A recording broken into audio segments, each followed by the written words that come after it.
Salam Tanat, Aina is Talim, brothers and sisters.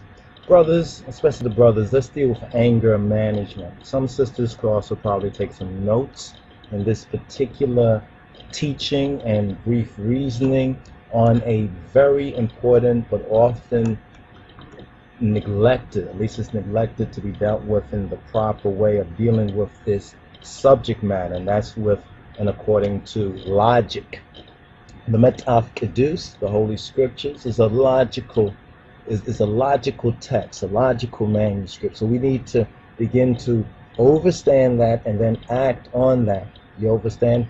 In the Moshiach and through the Moshiach, through the true Christos, not just because he's black or he's woolly hair, but because he's logical.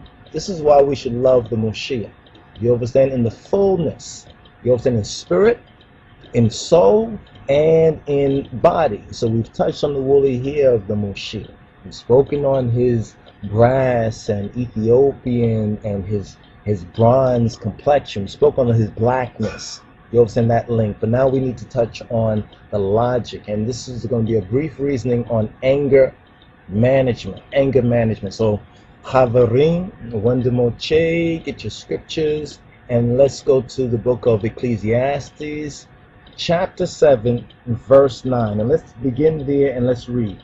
In Ecclesiastes, chapter 7, verse 9, it says, "Be not hasty in thy spirit to be angry, for anger resteth in the bosom of fools." For anger rests in the fool's bosom. Now this is a teaching on anger management.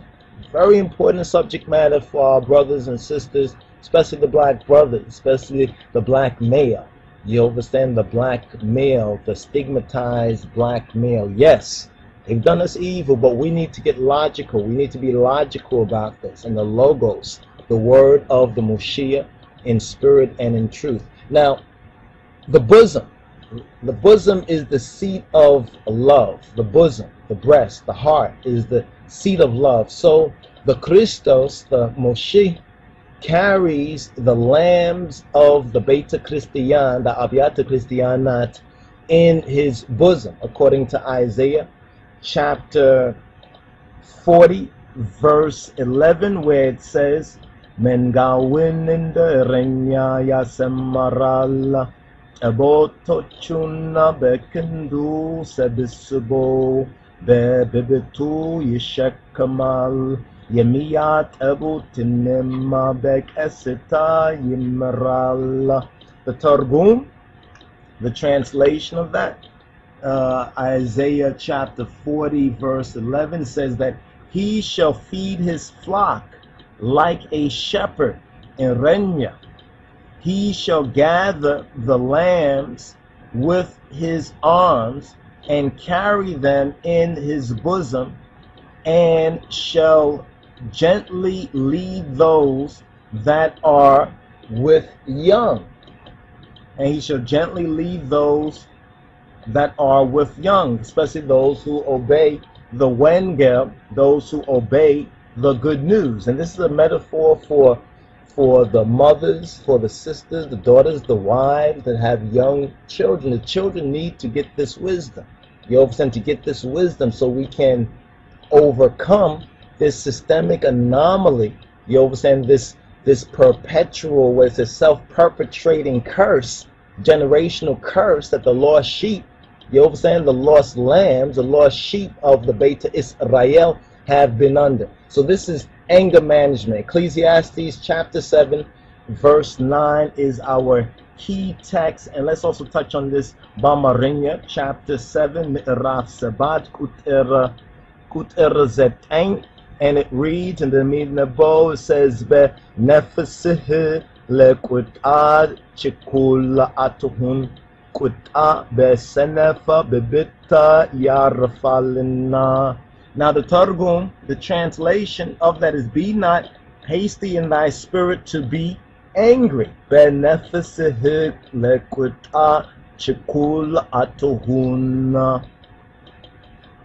For anger, the reason The reason is for anger, quita resteth, this is the key word, take notes, resteth in the bosom of fools. Quita besenefa bibita yarfalina.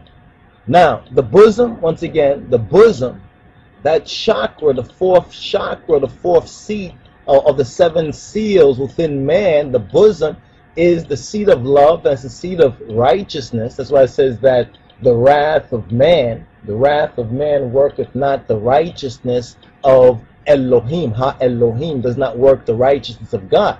You understand? And this is where we as black males, as the Beta Israel, have been going wrong for several generations. Because of all that has been done to us, so forth and so on, we've been angry black man, angry black woman. But anger rest in the fools, not the wise, but the fools' bosom. Quit besenef bibit yarfalina.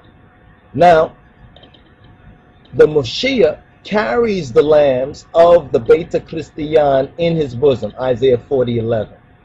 The beggar resteth in Abraham's bosom. The beggar, Eleazar, the real Osiris or Asar, Eleazar, the beggar resteth in Abraham's bosom, according to Luke chapter 16, verse 22. Take notes of it and look it up, and look up every quote that we're making in this so you can overstand. Now the Mashiach, Christos, the Christ, took on him our natural infirmities. This is key for us as black men. This is key for us in our anger management. He wept. He was angry. On the Senbet question, on the Shabbat question, according to Mark 3 and 5, in driving away the money changers, according to John chapter 2, verse 13 and 17. So the Messiah, Yehoshua Adonenu, expressed righteously now anger. You understand? Because it says that the wrath of man worketh not the righteousness of God, but God has righteous anger. Now here's how you understand. Listen to this teaching. This teaching is very important on anger management, how you can distinguish between the two. So Christ took on him our natural infirmities. Our natural infirmities.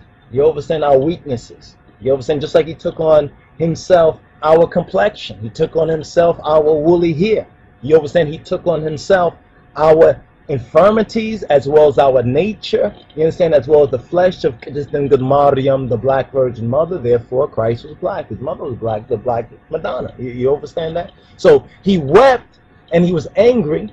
You understand? About the Sabbath question.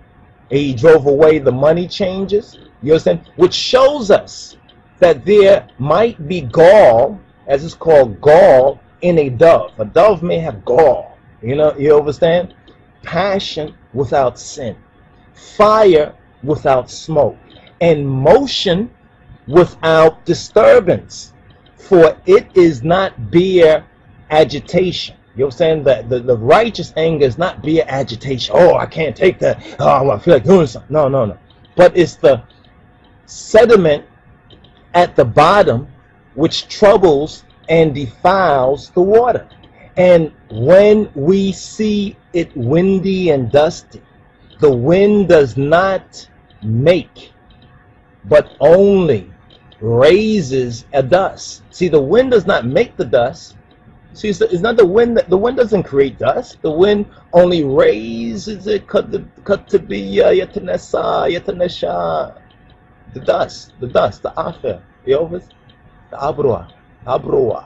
Anyway, true anger, like the sword of justice. See, they say no justice, no peace. You remember you heard Sharpton talking about they was going shopping for justice. What folly, what ignorance, especially in a preacher or a pastor, not to minister on this and to fully minister, but you have to understand in order to minister on it. So we're not even going there right now. But in order to understand this, true anger, what is true anger? True anger, like the sword of justice, it's keen, very keen, but it's innocent. Ephesians chapter 4, verse 26. It sparkles like the coal, the black coal on the altar, on the holy Mashawiyah, with the fervor of pity. Anger passes through a wise man's heart. You see, when I began to study this teaching, I said I have to share this with my brothers and sisters, but especially with the brothers. You know, if you overstand what Adam did, you understand how he played himself. You understand how Adam, you know, Eve, she was beguiled and she admitted, but Adam blamed God. You understand? The black man blames God and he blames his woman. Understand this. Blames God and he blames his woman.